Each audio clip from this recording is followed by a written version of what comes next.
තස්ස භගවතු අරහතෝ සම්මා සම්බුද්දස්ස නමෝ තස්ස භගවතු අරහතෝ සම්මා සම්බුද්දස්ස නමෝ තස්ස භගවතු අරහතෝ සම්මා සම්බුද්දස්ස. සත්පුරුෂ පින්වතුනි, අද දවසෙත් අපි අර ගාථා හා පිරිත්හි තේරුම් කියන වැඩසටහන තුළ අද කතා කරන්න අපි උත්සාහවත් වෙනවා මේ සරණාගමනය පිළිබඳ. ගොඩක් කට්ටිය මේක ගැන අර්ථයන් දන්නවා වෙන්නත් පුළුවන්. නමුත් ඒ දන්නාවල නොදන්න පැත්තකුත් තියෙන බව තේරුම් කරලා දෙන්න තමයි අද දවසේදී මේ වැඩසටහන තුලින් බලාපොරොත්තු වෙන්නේ. ඉස්සෙල්ලා දවසේදී අපි කතා කරා මේ নমස්කාරය කොහොමද, ඒකේ අර්ථයන්, ඒක භාවිතා කරන්නේ කොහොමද කියන කාරණා ගැන අද අපි කතා කරන්න බලාපොරොත්තු වෙනවා මේ සරණාගමනය පිළිබඳ. සරණාගමනය කියන මාතෘකාව යටතේ අපි කොහොමද මේක අර්ථ ගැන්වෙන්නේ කියන එකයි අපි බලන්නේ. එතකොට මේ සරණාගමනය අපි දන්නවා කොහොමද කියන්නේ? බුද්ධං සරණං ගච්ඡාමි, ධම්මං සරණං ගච්ඡාමි, සංඝං සරණං ගච්ඡාමි.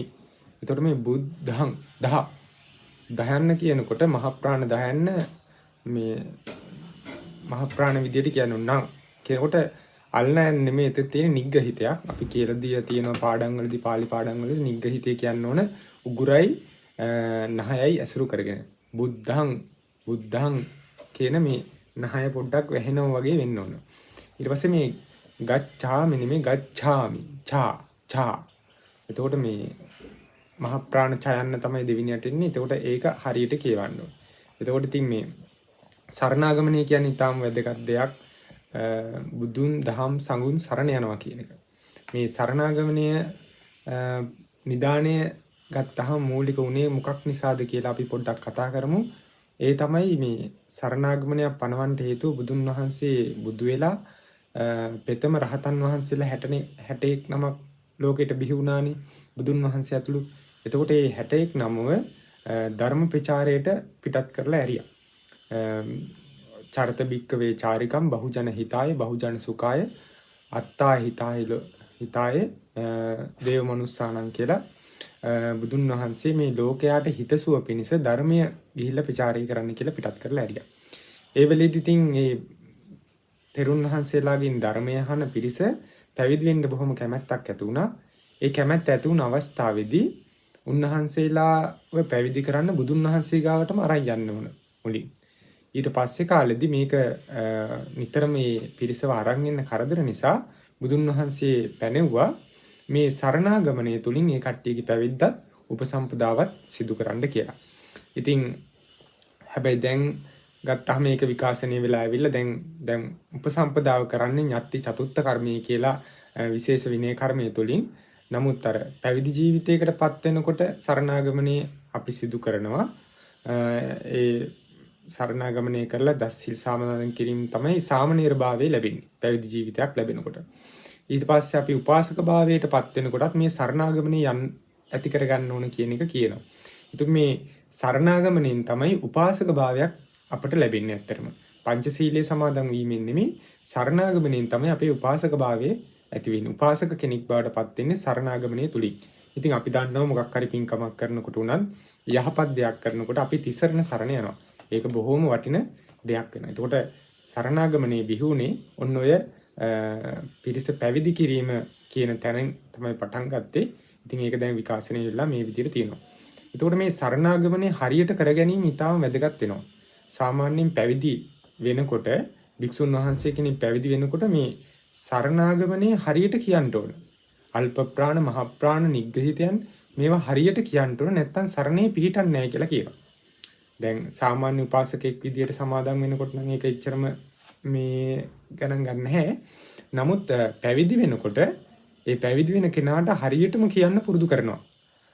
ඒක නිසා තමයි ඔය නිග්ගහිතේ විදියටත් මේ සරණාගමනය කියනවා. නැත්තම් මකාරාන්ත විදියටත් කියනවා. මොකද සමහරුන්ගේ දත් එහෙම නැත්තම් මේ නිග්ගහිතේ කියන්න අමාරුයි. ඒ නිසා බුද්ධං කියන අර නිග්ගහිතේ කියන එක නැතුව අල්මයන්න කියලා කියනවා. එතකොට මේ දෙකම සමානයි කියලා කියනවා. ඒ නිසා අර ගොඩක් වෙලාවට නිග්ගහිතේනුත් සරණාගමනය දීලා මකාරාන්ත සරණාගමනයකුත් කරනවා. ඒක ඔය කට්ටිය අහලත් ඇති සමහරක් වෙලාවට බුද්ධං සරණං ගච්ඡාමි කියලා මුලින් ဒုတိ යම්පි තතියම්පි විදියට කියනවා. ඊට පස්සේ ආයෙත් කියවනවා. තෙරුන් වහන්සේලා පැවිදි වෙනකොට කවුරු හරි බලන්න අහන් ඉන්න බුද්ධම් සරණම් ගච්ඡාමි කියලාත් කරනවා. ඉතින් ඒක නිසා මේ පැවිදි වෙන කෙනෙක්ට අනිවාර්යයෙන්ම මේ සරණාගමනේ හරියට පාලියෙන් උච්චාරණය කිරීම ඊටාම වැදගත් වෙනවා. එන්න ඒක නිසා තේරුම් ගන්න ඕනේ මේ සරණාගමනේ නිවැරදි ආකාරයට අපි උච්චාරණය කරන්න. එතකොට අපි කිව්වා මෙතනදී තියෙනවා බුද්ධං සරණං බුද්ධං ඒ වගේම ධම්මං සංඝං. මේ බුද්ධ ධම්ම සංඝ කියන තෙරුවන් සරණ තමයි අපි සරණ යන්නේ. එතකොට මේ තෙරුවන් සරණ යනකොට මේ බුදුරජාන් වහන්සේ කියන්නේ කවුද? ධර්මයේ කියන්නේ කවුද? සංඝ රත්නය කියන්නේ කවුද කියන එක අපි තේරුම් ගන්න ඕනේ. ඒක කොහොමද තේරුම් ගන්නේ? බුදුරජාණන් වහන්සේට තමයි බුද්ධ කියලා කියන්නේ. බුද්ධ කියලා කියනකොටම අපිට වැටහෙන්න ඕනේ බුදුරජාණන් වහන්සේගේ ගුණ. එතකොට මේ බුදුරජාණන් වහන්සේගේ ගුණ දැනගෙන තමයි පැහැදිලිව අපි සරණ යන්න ඕනේ. එතකොට කියනවා මෙතන මේ බුද්ධ කියලා කියන්නේ මොන අර්ථයෙන්ද? කේනට්ටේන බුද්ධෝ. කේනට්ටේන බුද්ධෝ කියන්නේ කුමන අර්ථයකින් බුද්ධ නම් වෙනවද? එතනදී කියනවා බුද්ධිතා සච්චා නීති බුද්ධෝ. ඒ බුද්ධ කියන එකේ අර්ථ කිහිපයක්ම විරුද්ධ කිහිපයක්ම තියෙනවා. ඒ තමයි බුද්ධිතා සච්චා නීති බුද්ධෝ. චතුරාර්ය සත්‍ය අවබෝධ කරගෙනයි බුද්ධ නම් වෙනවා. අන්න ඒක මෙනෙහි කරගන්න. ඊට පස්සේ තියෙනවා බෝධේතා පජායාති බුද්ධෝ. ඒ කියන්නේ ප්‍රජාව චතුරාර්ය සත්‍ය අවබෝධ කරවන නිසා බුද්ධ කියලා කියනවා. තමන් චතුරාර්ය සත්‍ය අවබෝධ කරගත්ත නිසා අනුන්ට චතුරාර්ය සත්‍ය අවබෝධ කරපු නිසා මේ බුද්ධ කියලා කියනවා. ඊට පස්සේ සබ්බඤ්ඤුතාය බුද්ධෝ. සබ්බඤ්ඤුතාය කියලා කියන්නේ සියල්ල දන්නා ලද්දේනුයි බුද්ධ නම් වෙනවා. සියලුම ධර්මයන් අතීත අනාගත වර්තමාන මේ ලෝකේ පරලෝක සියලුම ලෝකයන් පිළිබඳ සියලුම ධර්මතාවයන් උන්වහන්සේ සර්වකාරයෙන්ම දන්න නිසාත් බුද්ධ කියලා කියනවා. ඒකට කියනවා සබ්බඤ්ඤුතාය බුද්ධෝ. ඊට පස්සේ කියනවා අනඤ්ඤයතාය බුද්ධෝ. ඒ කියන්නේ නිය කියන්නේ දැන් මේ එතකොට කියනවා මේ වෙනත් කිසියෙකු විසින් සත්‍ය කරා නොපමන ලද බැවින් බුද්ධ කියලා කියනවා. ඒ කියන්නේ කවුරුත් බුදුන් වහන්සේව මේ බුද්ධත්වයට පත් කරේ නැහැ. උන්වහන්සේම තමයි ධර්ම මාර්ගයේ තේරුම් අරගෙන ගමන් කරලා නිවන් මාර්ගයට ගියේ. ඒ නිසා අනඤ්ඤයතාය බුද්ධෝ කියලා කියනවා. අනිත් එක කියනවා අන්නේක විසින් අවබෝධ නොකරන ලද බැවින්ද තෙමේම අවබෝධ කරගත්ත බැවින්ද අනඤ්ඤයතාය බුද්ධෝ කියලා කියනවා. ඒ කියන්නේ තමන්ම චතුරාර්ය සත්‍ය අවබෝධ කරගත්ත නිසා බුද්ධ කියලා කියනවා. ඊළඟ එක තමයි විසවිතාය බුද්ධෝ. විසවිතාය කියලා කියන්නේ කෙලෙස් නැමැති විෂයන්ගෙන් දුරු වූ බැවින් බුද්ධ නම් වෙනවා. නැත්තම් ගුණයන් උපදවන නොඑක ආකාරයේ ගුණයන් උපදවන බැවින් පියුමක් වගේ පිපිදෙන බැවින්ද ඒ ගුණයන්ගෙන් පිපිදලා තියෙන බැවින්ද බුද්ධ කියලා කියනවා. අන්න ඒක නිසා තමයි විසවිතාය බුද්ධෝ කියන්නේ කෙලෙස් නැමැති විස දුරු කරන ලද බැවින් බුද්ධ කියලාත් කියනවා. ඊට පස්සේ කියනවා කීනාසව සංඛ්‍යාතේන බුද්ධෝ. කීනාසව කියලා කියන්නේ කීන කියන්නේ ශේකරා ආසව කියලා කියන්නේ ආශ්‍රවයන් ශේකරා. කාමාශ්‍රව, භවශ්‍රව, දිට්ඨාශ්‍රව, අවිද්‍යාශ්‍රව කියන ආශ්‍රවයන් ශේකර දෙමුන් නිසාත් බුද්ධෝ කියනවා. ඒකට කියනවා කීනාසවේන බුද්ධෝ. ඊට පස්සේ කියනවා ඒකායන මග්ගං ගතෝති බුද්ධෝ. ඒකායන මග්ගං ගතෝති කියලා කියන්නේ එකම මාර්ගයට කියන්නේ බුද්ධ මොන එකම මාර්ගයේද? නිවන් මාර්ගයේ. ඒකායන මාර්ගයේ නම් වූ නිවන් මාර්ගයේම ගමන් කරන ලද බැවින් බුද්ධෝ කියලා කියනවා. ඊට පස්සේ කියනවා ඒකෝ අනුත්තරං සම්මා සම්බෝධින් අபிසම්බුද්ධෝති බුද්ධෝ. ඒ කියන්නේ තනිවම අනුත්තර වූ සම්මා සම්බෝධිය මනාව අවබෝධ කරගත්ත නිසාත් බුද්ධෝ කියලා කියනවා. තමන් විසින්ම ගමන් කළා තමන්ම මේ චතුරාර්ය සත්‍ය ඉස්සෙල්ලා අවබෝධ කරගත්තා. ඊට පස්සේ තමයි අන් අයට මේක දේශනා කරන්නට යෙදුනේ. උන්වහන්සේට චතුරාර්ය සත්‍ය අවබෝධ කරගන්න ගුරුවරයෙක් හිටියේ නැහැ. විවිධාකාර ශිල්ප ගන්නපු ගුරුවරු ඉන්න පුළුවන්. නමුත් විවිධ ගුරුවරු ඉන්න පුළුවන්. නමුත් මෙන්න මේ චතුරාර්ය සත්‍ය අවබෝධ කරගන්න උන්වහන්සේට ගුරුවරයෙක් හිටියේ නැහැ කියන එකයි කියන්නේ. ඊළඟට අබුද්ධි විහතත්තා බුද්ධි පටිලාභා බුද්ධෝ. අඥානකම නසන ලද බැවින් බුද්ධිය ලබන ලද බැවින් බුද්ධෝ කියලා කියනවා. ඒ කියන්නේ අබුද්ධි විහතත්තා බුද්ධි පටිලාභා බුද්ධෝ. අබුද්ධි විහතත්තා කියලා කියන්නේ අඥානකම දුරු කරා. විහතත්තා කියන්නේ දුරු කරා. බුද්ධි පටිලාභා බුද්ධිය ලැබපු නිසා බුද්ධ කියලා බුදුන් වහන්සේට කියනවා. ඔන්න ඔය අර්ථයන්ගෙන් තමයි බුද්ධ කියලා කියන්නේ. අපි තේරුම් ගන්නවා අපි ඒතකොට මේ බුද්ධං සරණං ගච්ඡාමි කියනකොට මේ බුදුහාමුදුරුවෝ කියන්නේ කවුද කියන එක තේරුම් ගන්න ඕනේ මෙන්න මේ අර්ථයන් වලින්. ඉතින් නැවත නැවත අහලා හරි මේක අපි තේරුම් ගමු. ඊට පස්සේ ධම්මං කියලා කියන්නේ ඇත්තටම ධර්මයේ කියනකොට බෝධිපාක්ෂික ධර්ම, ආර්ය අෂ්ටාංග මාර්ගයේ, චතුරාර්ය සත්‍ය ඔහොම ගොඩාක් තියෙනවා. ඇත්තටම බුදුන් වහන්සේගේ සූත්‍ර විමසලා බලනකොට මේ ගොඩාක්ම මේ ධර්මයේ කියලා කියන්නේ ආර්ය අෂ්ටාංග මාර්ගය. මොකද මේ ආර්ය අෂ්ටාංග මාර්ගය තමයි නිවන් මාර්ගයේ ගමන් කිරීම තියෙන්නේ. එතකොට මේ ධර්මයේ කියන එක තුල බුදුන් වහන්සේගේ සියලු ධර්මයන් කැටි වෙනවා මේ ආර්ය අෂ්ටාංග මාර්ගයට. ඉතින් ඒක නිසා මෙතන මේ ධර්මයේ කියලා කියන්නේ ආර්ය අෂ්ටාංග මාර්ගය කියලා තෙරුන් වහන්සේලා අපට උගන්වලා තියෙනවා ගොඩක් වෙලාවට. එතකොට මෙන්න මේ ආර්ය අෂ්ටාංග මාර්ගයේ ගමන් කිරීම නිසා මොකද වෙන්නේ? භව කතරින් ඈතර වීමෙන්ද සැනසීම දීවෙන්ද ධර්මයේ කියලා කියනවා. මේ ධර්මයේ සරණ යාම තුලින් මොකද වෙන්නේ? භව කතරින් ඈතර කරනවා, ඒ වගේම කෙලෙස් දුරු කරනවා, සැනසීම ලබා දෙනවා. අන්න ඒ නිසායි අපි ධර්මයේ සරණ යන්නේ. ඊළඟට සංඝ. සංඝ කියලා කියන්නේ මෙතන අල්ප වූවත් දීමෙන්ද මහත්ඵල කර දීමෙන්ද සමත් බැවින්ද අනුත්තර පුණ්‍ය ශේෂ්ත්‍රයක් වන නිසාද සංඝයා කියලා කියනවා. අපි පොඩි දේ දුන්නත් උන්වහන්සේගේ සීලේ ගුණය වැඩි නිසා ඒක අපට මහත්ඵල කරලා දෙනවා. ඒක නිසා අපට ලොකු ලාභයක් සසරට. ඒ වගේම උන්වහන්සේලා ඇසුරු කරලා අපට ධර්ම මාර්ගයේ ගමන් කරන්න පුළුවන් වෙනවා. ඒ වගේම උන්වහන්සේලා දැක්කත්, උන්වහන්සේලා ගැන ඇහුවත්, උන්වහන්සේලා ඇසුරු කරත් අපට විශාල පිනක්, පුණ්‍ය ශේෂ්ත්‍රයක් හරියට පින් රැස් කරන කුඹුරක් වගේ. අපි වී යටයක් දැම්මහම වී කරල් ගොඩක් ලැබෙනවා වගේ උන්වහන්සේලාට දෙන පොඩි දේ තුලින් අපට විශාල ආනිසංසයක් ලබන්න පුළුවන්. අන්න ඒ නිසා මේ බුද්ධ ධම්ම සංඝ කියන අර්ථ අපි ඒ විදිහට තේරුම් ගන්නවා. ඊට පස්සේ අපි කිව්වා මේ සරණං කියන්නේ මොකද්ද? මෙතන මේ කියනවා සරණ බුද්ධං සරණ ධම්මං සරණ සංඝං සරණ. ඇත්තටම ගොඩක් කට්ටිය මේකේ අර්ථය ගොඩක් දන්නේ නැහැ. ඒකේ නිරුක්තිය තමයි සරණං කියන එක හොඳට අහගන්න. හිංස තීති සරණ. හිංස තීති සරණ. හිංස තීති සරණ. හිංසා කරන්නේ නෙවෙයි සරණ. මොකද්ද මේ හිංසා කරනවා කියලා කියන්නේ? මේ ගහනවා බහිනවා එහෙම එකක් නෙමෙයි. මෙතනදී කරන්නේ මේ අපි සරණ ගියාම බුදුන් සරණ, දහම් සරණ, සංඝුන් සරණ ගියාම දැන් අපිව මේ භවයේ නැවත නැවත ඉපදෙන්න හේතු වෙන්නේ මොකක් නිසා? කෙලෙස් නිසා. රාග, ද්වේෂ, මෝහ ආදී කෙලෙස්. එතකොට මේ සරණ යාම තුලින් මොකද වෙන්නේ? අපි කෙලෙස් වලට පහර දෙනවා. ඒවා විනාශ කරනවා. ඒවට හිංසා කරනවා. කෙලෙස් වලට හිංසා කරන නිසා තමයි මේ සරණ කියලා කියන්නේ. සරණ ගිය උන්ට ඒ සරණාගමණයෙන්ම බය, සංසාසයේ දුක, දුගතිය, උපක්ලේශ, කිලුට දුරු කරන්නේ නුයි හිංසතීති සරණං කියලා කියනවා. ඒ කෙලෙසයන් අපිව දුකටපත් කරන ධර්මයන් විනාශ කරන නිසා තමයි අපි මේ සරණ කියලා කියන්නේ. එතකොට මේ සරණං කියන්නේ හිංසතීති සරණ. එතකොට මේ අපි බුදුන් සරණ යනවා, දහම් සරණ යනවා, සංඝුන් සරණ යනවා කියුවා මේ සරණාගමනේ ආකාරයන් කිහිපයක් තියෙනවා අපිට සරණ යන්න පුළුවන්. ඒ තමයි අපි දන්නවා අපි සාමාන්‍ය විදිහට බුද්ධං සරණං ගච්ඡාමි, ධම්මං සරණං ගච්ඡාමි, සංඝං සරණං ගච්ඡාමි කියලා බුදුන් සරණ යමි, දහම් සරණ යමි, සංඝුන් සරණ යමි කියලා හිතලා ඒ සරණාගමනින් යන සරණයක් තියෙනවා. අනිත් එක තමයි දැන් අපේ මහා කාශ්‍යප රහතන් වහන්සේම මගේ ගුරුවරයා බුදුන් වහන්සේ කියලා පිළිගත්තා. ඒ ගුරුවරයෙක් විදිහට පිළිගැනීම තුළ අපේ සරණාගමනය ඇති වෙනවා කියලා කියනවා දෙවෙනි කාරණේ. තුන්වෙනි කාරණේ තමයි බුදුරජාණන් වහන්සේට ජීවිතේ පූජා කරමි, ධර්මයට ජීවිතේ පූජා කරමි, සංඝරත්නයේ ජීවිතේ පූජා කරමි කියලා ජීවිතේ පරිත්‍යාග තුලිනුත් අපේ සරණාගමනය සිද්ධ වෙනවා කියලා කියනවා. ඊට පස්සේ කියනවා හතරවෙනි එක බුදුන්ට වන්දනාමාන සත්කාර, පූජා සත්කාර කිරීම තුලත් අපි නිතින්ම සරණ යාමත් සිද්ධ වෙනවා කියන එක කියනවා හතරවෙනි කාරණේ සරණාගමනයේ ආකාරයන්. ඊළඟට කියනවා අපි මේ විපස්සනා භාවනා කළා, කෙලෙස් දුරු කළා, සක්කාය දිට්ඨිය දුරු කළා, සෝවාන් වෙනකොට නිතින්ම අපි තිසරණයේ තුල ආර්ය භාවයෙන්ම අපි තිසරණයේ තුල පිහිටනවා කියලා කියනවා. ඒකිනුත් සරණාගමනය ඇති වෙනවා. ඊට පස්සේ අපි ගන්න ඕන මේ සරණාගමනය කියන එක අපි ගත්තාම දැන් මෙතන අර්ථ ගත්තාම පොඩ්ඩක් ඒක කියලා දෙන්න ඕන.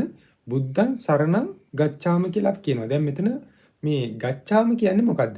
ගච්ඡාමි කියන්නේ යන්නෙමි කියන අර්ථය. හැබැයි අපිට තේරෙනවා මේ බුදුන් වහන්සේටත් ධර්මයටත් ළඟට යනවා කියන. ඉතින් දැන් ඕන තරම් කට්ටිය බුදුන් වහන්සේ ගාවට ගියානේ. ධර්මයට ගියානේ, සංඝරත්නයේ ගාවට ගියානේ. එහෙම ඇවිදගෙන ගියා කියලා සරණක් ලැබෙනවද? ඒක නෙමෙයි මෙතන මේ කියන්නේ. මෙතන මේ ගච්ඡාමි කියන්නේ යනවා කියන අර්ථය නෙමෙයි. මෙතන මේ ගච්ඡාමි කියන්නේ යනවා කියන අර්ථය නෙමෙයි. මෙතන මේ ගච්ඡාමි කියලා කියන්නේ මේ ගච්ඡාමි කියන එක හැදිලා තියෙන්නේ ගමු කියන ධාතුව. ඒ කියන්නේ ක්‍රියාවේ මුල් ස්වරූපයට තමයි තී කියන ප්‍රත්‍යේ මෙම්මි කියන උත්තම පුරුෂ ක්‍රියාපතය ඇති වෙලා තියෙන්නේ. ආඛ්‍යාත ප්‍රත්‍ය එකතු වෙලා තියෙන්නේ. එතකොට මෙතන මේ ගමු ධාතුවේ අර්ථ දෙකක් තියෙනවා. ඒ තමයි යනවා කියන අර්ථයක් තියෙනවා, අවබෝධයටපත් වෙනවා කියන අර්ථයක් තියෙනවා. ඇත්තට මේ අටුවාවල කියනවා මෙතන මේ ගච්ඡාමි කියලා කියන්නේ අවබෝධ කරගමි, තේරුම් ගනිමි කියන අර්ථයක් තමයි මෙතන මේ තියෙන්නේ කියලා. එතකොට මේ ඇත්තටම මේකේ අර්ථය අපි ගන්න ඕන බුද්ධං සරණං ඉති අහං ගච්ඡාමි. මට බුදුන් සරණයයි මම අවබෝධයට යමි. මට ධර්මයේ සරණයයි මම අවබෝධයට යමි. මට සංඝයා සරණයයි මම අවබෝධයට යමි කියන එකයි මෙතන කියන්නේ. නැතුව මේ ඇවිදගෙන යනවා කියන එක නෙමෙයි. මට බුදුරජාණන් වහන්සේ තමයි එකම පිහිට. මට ධර්මයේ තමයි එකම පිහිට. මට සංඝයා තමයි එකම පිහිට කියලා මම අවබෝධයටපත් කරගනිමි. අවබෝධය ඇති කරගනිමි කියන එකයි මෙතන ඇත්තටම නියම අර්ථය කියලා අටුවාචාරින් වහන්සේලා විස්තර කරලා තියෙනවා. ඒවා කට්ටිය පොත් කියනකොට තේරෙන්නේ. නමුත් මේව ගැන සාමාන්‍ය කට්ටිය කතා කරන්නේ නැහැ. ඇත්තටම මේකේ අර්ථය ගත්තාම මේ ගච්ඡාම කියලා කියන්නේ යනවා කියන අර්ථය නෙමේ, අවබෝධයටපත් වීම. මට බුදුන් වහන්සේ තමයි එකම පිහිට. මට ධර්මයේ තමයි එකම පිහිට. සංඝ රත්නයේ තමයි එකම පිහිට කියලා අවබෝධයටපත් වෙනවා කියන එකයි මෙතන මේ ගච්ඡාම කියන අර්ථය කියන එක අපි තේරුම් ගන්න ඕනේ. මේවා මම මේ කියන්නේ මගේ හිතන අදහස් නෙමේ. කුද්දක පාට අටුවාවේ අරගෙන බලන්න ඒවල මේවා හොඳට විස්තර කරලා තියෙනවා.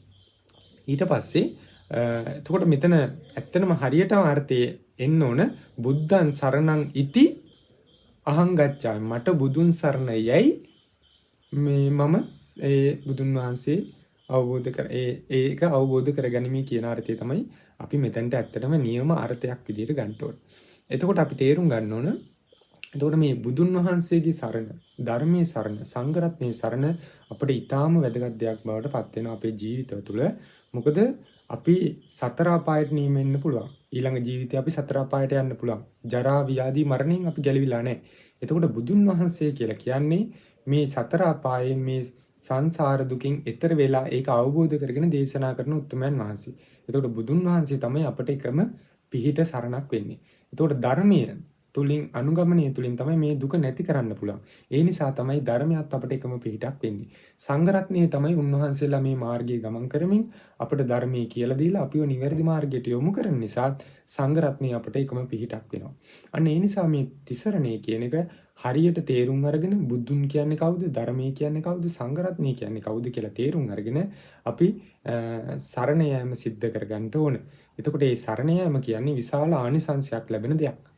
බුදුන් සරණ යමි, දහම් සරණ යමි, සංඝුන් සරණ යමි කියනකොට අර අර්ථ දැනගෙනම ඇත්තටම අවබෝධයෙන් යුතුව මේ උතුම් වූ සරණක් මට ලැබෙන්නේ, පිහිටක් මට ලැබෙන්නේ කියන එක අවබෝධයෙන් යුතුව ඒක සරණ යාමක් අපි සිද්ධ කරගන්න ඕනේ. එතකොට බුද්ධ ධම්ම සංඝ කියලා කියන්නේ ඊටාම වටින දෙයක්. එතකොට බුදුරජාණන් වහන්සේ ඉස්සරහාම තියලා තියෙන්නේ බුදුන් වහන්සේ තමයි මේ ධර්මය අවබෝධ කරගෙන දේශනා කරේ. ඒ නිසා බුදුන් වහන්සේ ඉස්සල්ලාම අපි සරණ යන්නේ. බුදුන් වහන්සේ තුලින් තමයි ධර්මයේ බිහුනේ. ඒක නිසා ධර්මයේ අපි දෙවිනියට සරණ යනවා.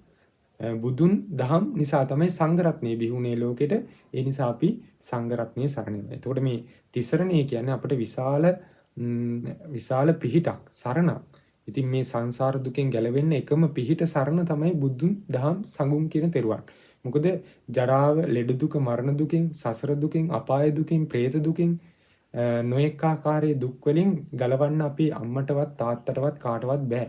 එතකොට මේ දුක තමයි අපිට තියෙන ඊළඟ දුක. අපිට ඇත්තටම තියෙන දුක මේ කන්න ටිකක් නැති එක, බොන්න ටිකක් නැති එක, ගෙවල් ටික ගෙවක් නැති එක, යාන වාහන නැති එක නෙමෙයි ඇත්තටම. අපිට තියෙන ලොකුම දුක තමයි මේ ඊළඟට මෙරිලා නැවත නැවත ඉපදිනවා, නැවත නැවත සතර අපායෙ ඉපදිනවා, නැවත නැවත දුකට පීඩාවටපත් වෙනවා, කෙලෙස් නිසා පීඩාවටපත් වෙනවා. ඉතින් මෙන්න මේ දුක ගලවන්න මාර්ගය කියන එක්කෙනා තමයි අපිට තියෙන එකම පිහිට. ඉතින් මේ පිහිට තමයි බුද්ධ ධම්ම සංඝ කියන පිහිට. ඊට පස්සේ මේ අටුවාවල ලස්සනට විස්තර කරනවා මේ බුදුන් වහන්සේ ධර්මයේ සංඝ රත්නය කියන එක උපමා තුලින්. මම ඒ ටිකකුත් මේ කියලා දෙන්නම්. ඒ තමයි හරියට බුදුරජාණන් වහන්සේ මේ අහසේ තියෙන හඳක් වගේ කියලා කියනවා. ඊට පස්සේ මේ හඳින් ඇතිවන රැස් ධාරාවන් සීතල හරියට කියනවා ධර්මයේ වගේ කියලා. ඒ සීතල නිසා සිසිල් වෙච්ච, සංසුන් වෙච්ච මනසක් යුතුව ඉන්න මිනිස්සු වගේ කියනවා සංඝ රත්නය. ඉතින් ඊට පස්සේ කියනවා බුදුන් වහන්සේ ආසේ ඉන්න ඉර වගේ. ඒ ඉරෙන් ඇතිවන ආලෝකයේ වගේ ධර්මය. ඒ ආලෝකය නිසා අඳුරෙන් ඉවත් වෙලා ආලෝකයටපත් වෙච්ච මිනිස්සු වගේ තමයි සංඝ රත්නය කියලා කියනවා. ඊට පස්සේ කියනවා බුදුන් වහන්සේ දක්ෂ රියදුරෙක් වගේ බුදුන් වහන්සේ. එතකොට ඒ රියදුරාගේ කෙවිත වගේ තමයි ධර්මයේ. ඊට පස්සේ හරියට හික්මෙట్లా ගමන් කරන අස්සයා වගේ තමයි සංඝ රත්නය කියලා කියනවා. ඊට පස්සේ කියනවා තවත් උදාහරණයක් රෝගීන් සුවපත් කරන වෛද්‍යවරයෙක් වගේ තමයි බුදුන් වහන්සේ. ඒ වෛද්‍යවරයා කරන ප්‍රතිකාර වගේ තමයි ධර්මයේ. ඒ ප්‍රතිකාර තුලින් සුවයටපත් වෙච්ච මිනිස්සෙක් වගේ තමයි සංඝ රත්නය කියලා කියනවා. ඔන්න ඔය විදිහට බුදුන් වහන්සේ ධර්ම සංඝ රත්නය පිළිබඳ උපමා තුලින් විස්තර කරලා තියෙනවා හරි ලස්සනට. තවත් කාට හරි දැනගන්න ඕන නම් කුද්දක නිකායේ තියෙන කුද්දක පාඨ කියන කොටසේ සරණාගමනය ගැන ගොඩාක් විස්තර තියෙනවා. ඒකට අපි බුද්ධං සරණං ගච්ඡාමි ධම්මං සරණං ගච්ඡාමි සංඝං සරණං ගච්ඡාමි කියනකොට ඔක ဒ ුතියම්පි තතියම්පි කියලාත් කියනවා. ဒ ුතියං අපි කියන එක දෙවනුවද කියන එක තමයි මේ ဒ ුතියම්පි කියලා හැදලා තියෙන්නේ එකතු වෙලා. ဒ ුතියං අපි කියන තමයි ဒ ුතියම්පි කියලා හැදලා තියෙන්නේ. කියන්නේ ඒකේ අර්ථය තමයි දෙවනුවද බුද්ධං සරණං ගච්ඡාමි ධම්මං සරණං ගච්ඡාමි සංඝං සරණං ගච්ඡාමි. ඊළඟට තතියම්පි තතියං අපි තුන්වනුවද බුද්ධං සරණං ගච්ඡාමි ධම්මං සරණං ගච්ඡාමි සංඝං සරණං ගච්ඡාමි. ඇත්තට මේ තුන් පාරක් කියන්න කියලා කියන්නේ අර අපේ සිහිය කියන එක සමහරක් වෙලාවට එකපාරම ඇති වෙන්නේ නැහැ. සමහරක් වෙලාවට පස්සේදී තමයි මේ අර්ථය වැටලා සිහිය ඇති වෙන්නේ. අන්න ඒකයි අපි තුන්වරක් කියන්නේ. ඉතින් තුන්වරක්ම කියන්න ඕනේ නැහැ. අර මුල් පාරම හරියට සිහියෙන් යුතුව තිසරණේ කරා නම් ඒක අපිට තුන්වරක් කියන්න අවශ්‍ය නැහැ. නමුත් අර අපි මිනිස්සු විදියට අපේ සිහිය සමහරක් වෙලාවට අර වචන කියනකොටම එන්නේ නැහැ. ටිකක් පස්සේ තමයි ඒ සිහිය ඇති වෙන්නේ. ඉතින් ඒක නිසා තමයි අපි සාමාන්‍යයෙන් මේ තුන්වරක් ওই নমස්කාරය පවා තුන්වරක් කියන්නේ. ඊට පස්සේ ගොඩක් කට්ටිය වරද්දන තැනක් තමයි මේ තිසරණේ ගත කරාට පස්සේ ස්වාමින් වහන්සේ කියනවා තිසරණ ගමනං සම්පූර්ණං. තිසරණ ගමනං සම්පූර්ණං. තිසරණ ගමනං සම්පූර්ණං කියන්නේ තිසරණ ගමනේ සම්පූර්ණයි අවසానයි කියන එක.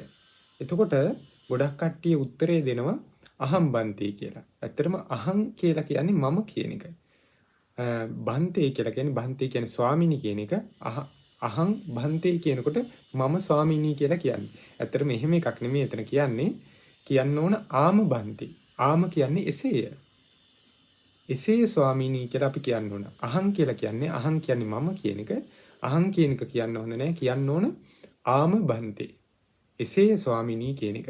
ඔන්න ඕක තමයි අපි තේරුම් ගන්න ඕනේ. ඇත්තටම අපි අවබෝධයෙන් යුතුව අර්ථ තේරුම් අරගෙන මේ සරණාගමනේ ඒ සරණාගමනේ ඇති කරගෙන අපේ ජීවිතේ පුළුවන් තරම් මේ තෙරුවන්ගෙන් පිහිට සරණ ගන්න උත්සාහවත් කෙමු. ඇත්තටම නිකන් මේ පාට කිව්වා කියලා විතරක් සරණාගමනේ ඇති වෙන්නේ නැහැ. බුදුන් වහන්සේගේ ගුණ දැනගෙන අපි ඒ ගුණයට ගුණවන්තභාවයේ ගරු කරලා ඒ අනුව ජීවත් වෙන්න උත්සාහ කරන්න ඕනේ. ධර්මයේ සරණ පිහිට ලැබෙනවා කියන්නේ ධර්මයට අනුව ජීවත් වෙනවා කියන එක. සංඝ රත්නයේ පිහිට ලැබෙනවා කියන්නේ සංඝ රත්නය ඇසුරු කළා සංඝයා කියන ආකාරයට සීල සමාධි ප්‍රඥා ගුණ පුරණ එක. එතකොට මේ නිකන් සරණ ගියා කියලාම අපිට පිහිට ලැබෙන්නේ ඒ ධර්ම මාර්ගයට අනුව අපේ ජීවිතේ පුළුවන් තරම් හැඩගස්ස ගැනීම තුළ තමයි අපිට තෙරුවන්ගෙන් විශාල සරණක් පිහිටක් ලැබෙන්නේ. ඉතින් ඒක නිසා අද දවසේ මම කතා කරේ තිසරණය පිළිබඳව. ඉතින් මේක හොඳට තේරුම් අරගෙන අපි ඉස්සරහට යන්න උත්සාහවත් වෙමු. එහෙනම් සියලු දෙනාටම මේ ධර්ම අවබෝධය පිණිසම වේවා, සීල උපකාර කරපු සියලු දෙනාටත් නිවන් සුව පිණිසම වේවා කියලා මම ප්‍රාර්ථනා කරනවා. තෙරුවන් සරණයි.